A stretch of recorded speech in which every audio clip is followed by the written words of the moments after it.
একটি ছোট গ্রাম, নাম তার নূরপুর। চারপাশে সবুজ ধানক্ষেত, পাখির কিচিরমিচির আর শান্ত পরিবেশ। এই গ্রামেই বসবাস করতেন রহমান নামের এক পরিশ্রমী যুবক।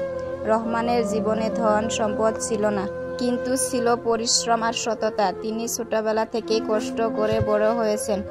বাবা মা মারা যাওয়ার পর ভাই বোনের দায়িত্ব কাঁধে নিয়ে তিনি নিজের জীবনকে সংগ্রামের পথে দাঁড়ালেন।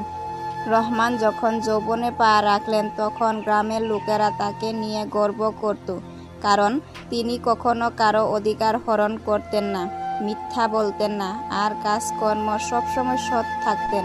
তার জীবনের একমাত্র উদ্দেশ্য ছিল হালাল উপার্জন করা। একদিন রহমানের খালা তার বিয়ের প্রশংসা তুললেন। খালার পরিচিত এক পরিবার ছিল, যেখানে একজন মেয়ে আছে, নাম আমেনা। আমেনা ছিল সুন্দরী, তবে তার আসল সৌন্দর্য ছিল তার চরিত্র। ছোটবেলা থেকে সে কুরআন শিক্ষা করেছিল, নিয়মিত নামাজ পড়ত, পর্দা মেনে চলত এবং মায়ের আদেশ মান্য করত। গ্রামের মানুষ তাকে নেককার মেয়ে বলেই ডাকত। রহমানের খালা প্রস্তাব দিলেন, বাবা, আমি জানি তোমার সংসারে এখনো স্থায়িত্ব আসেনি, কিন্তু জীবন তো একা চলে না। একজন নেককার স্ত্রী তোমার জন্য দুনিয়া ও আখিরাতের সৌন্দর্য বয়ে আনবে। আমি চাই তুমি আমেনাকে বিয়ে করো। রহমান প্রথমে দ্বিধায় পড়লেন। তার মনে হলো, আমি তো গরিব, প্রতিদিন মজুরির টাকায় সংসার চলে, আমি কিভাবে একজন মেয়েকে সুখ দিতে পারবো। কিন্তু পরে তিনি বুঝলেন, সুখ শুধু ধন সম্পদে নয়, বরং আল্লাহর সন্তুষ্টিতে। তিনি ইস্তিখারা করলেন, দোয়া করলেন এবং অবশেষে আমেনাকে বিয়ে করলেন। বিয়ের পর তাদের সংসার খুবই সাধারণভাবে চলতে লাগলো। ছোট্ট একটি ঘর, মাটির চুলা, বাঁশের খাট, তার কিছু প্রয়োজনীয় জিনিসপত্র।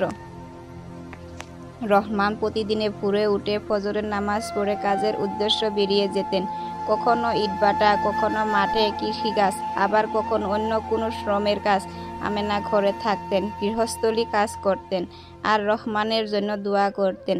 তিনি কখনো অভিযোগ করতেন না, বরং স্বামীকে সাহস দিতেন। যখনই রহমান ক্লান্ত শরীরে ঘরে ফিরতেন, আমেনা তার মুখে মিষ্টি হাসি দিয়ে বলতেন, তুমি আল্লাহর পথে হালাল উপার্জন করছো, এটাই আমার কাছে সবচেয়ে বড় সুখ। এই কথাগুলো রহমানের মনে শান্তি এনে দিত।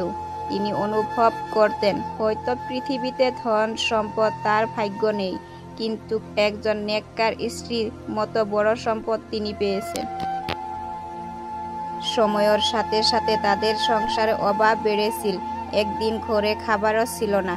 রহমান কাজ খুঁজতে বের হয়েছিলেন, কিন্তু সেদিন কোনো কাজ পাননি।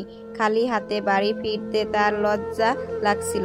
ঘরে ঢুকতেই তিনি মাথা নিচু করে বললেন, আমেনা, আজ কিছু রোজগার করতে পারিনি, আমাদের ঘরে খাবার নেই।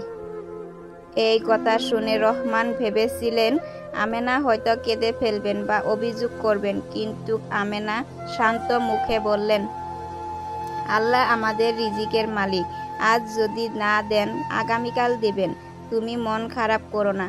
আসো আমরা দুজনে মিলে নামাজ পড়ি আর আল্লাহর কাছে দোয়া করি। তারা দুজন মিলে নামাজ পড়লেন। নামাজ শেষে রহমানের চোখ ভিজে গেল। তিনি বুঝলেন, সত্যিকার স্ত্রী সেই যে স্বামীকে বিপদের সময় আল্লাহর দিকে টেনে নিয়ে যায়। কয়েক মাস পর রহমান অসুস্থ হয়ে পড়লেন। কয়েকদিন কাজ করতে পারলেন না। এতে তাদের সংসারে আরও অভাব দেখা গেল। এই সময়ে গ্রামের কয়েকজন লোক রহমানকে প্রলোভন দিলেন। তারা বললেন, তুমি এত সৎ হয়েছ, কিন্তু অভাবে পড়েছ, আমাদের সাথে কাজ করো, একটু হারাম উপার্জন করলেই সংসার ভালো হবে। রহমান দ্বিধায় পড়লেন। অভাবের টানায় তিনি কিছুটা দুর্বল বোধ করেছিলেন, কিন্তু আমেনা তাকে সাহস দিলেন।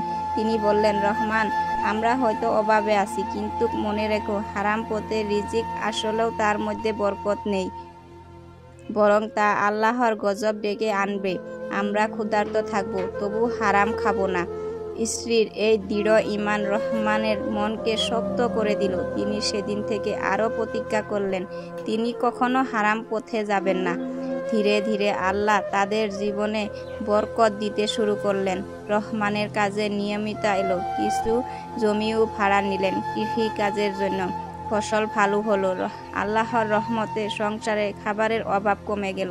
একদিন রহমান ঘরে এসে আনন্দে বললেন, আমেনা, আল্লাহ আমাদের দোয়া কবুল করছেন। এই বছর ফসল ভালো হয়েছে। আমি ভাবেছি এর একটা অংশ গরিবদের দান করব। আমেনার চোখে আনন্দের অশ্রু এলো। তিনি বললেন, আলহামদুলিল্লাহ, দান করলে আল্লাহ আরও বাড়িয়ে দিবেন। এইভাবেই তারা সংসারে সুখ শান্তি পেতে শুরু করলেন। যদিও তাদের জীবন এখনো খুব সাধারণ ছিল, কিন্তু তাদের হৃদয়ে ছিল প্রশান্তি। কিছুদিন পর আল্লাহ তাদের একটি কন্যা সন্তান দিলেন। রহমান সন্তানের মুখ দেখে আল্লাহর শুকরিয়া আদায় করলেন। তিনি বললেন, আমার ঘরে জান্নাতের ফুল এসেছে। গ্রামের কিছু মানুষ কটাক্ষ করল, আহা, মেয়ে হলো, ছেলে হলে তো ভালো হতো, সংসারে সাহায্য করত। কিন্তু রহমান দৃঢ়ভাবে বললেন, মেয়ে সন্তান আল্লাহর রহমত। রাসূল সাল্লাল্লাহু আলাইহি ওয়াসাল্লাম বলেছেন, যে ব্যক্তি মেয়েকে ভালোভাবে মানুষ করবে, আল্লাহ তার জন্য জান্নাত লিখে দেবেন। আমেনাও বললেন, এই সন্তান আমাদের জন্য দুনিয়া ও আখিরাতে বরকত বয়ে আনুক। তারা মেয়েকে ইসলামিক শিক্ষায় বড় করতে লাগলেন। ছোট্ট সংসারে আরো আনন্দ ছড়িয়ে পড়ল। বছর কেটে গেল। অভাব অনটন কখনো আসতো, আবার কখনো সচ্ছলতাও আসতো, কিন্তু প্রতিটি পরিস্থিতিতে রহমান ও আমেনা একে অপরকে শক্তি দিতেন। যখনই রহমান ক্লান্ত হয়ে ফিরতেন, আমেনা তার মাথায় হাত রেখে বলতেন, তুমি আমার জন্য জান্নাতের দরজা খোলার চেষ্টা করেছ, আমি তোমার জন্য দোয়া করছি। আর রহমান প্রায়ই বলতেন, আমেনা, যদি জান্নাতে আমি প্রবেশ করি তবে তোমার দোয়ার কারণেই করব। এই গল্পের প্রতিটি ধাপে একটি শিক্ষা রয়েছে। সত্যিকারের সুখ ধন সম্পদ নয়, বরং আল্লাহর সন্তুষ্টিতে হালাল উপার্জন যদিও কঠিন, তবু সেটি বরকতময়। একজন নেককার স্ত্রী স্বামীকে শুধু সংসারে নয়, বরং আখিরাতের পথেও সহায়তা করে। ধৈর্য, কৃতজ্ঞতা ও আল্লাহর উপর ভরসায় দাম্পত্য জীবনের আসল সৌন্দর্য। এইভাবে রহমান ও আমেনার জীবন কেটে গেল শান্তি, ভালোবাসা আর আল্লাহ ভীরুতায়।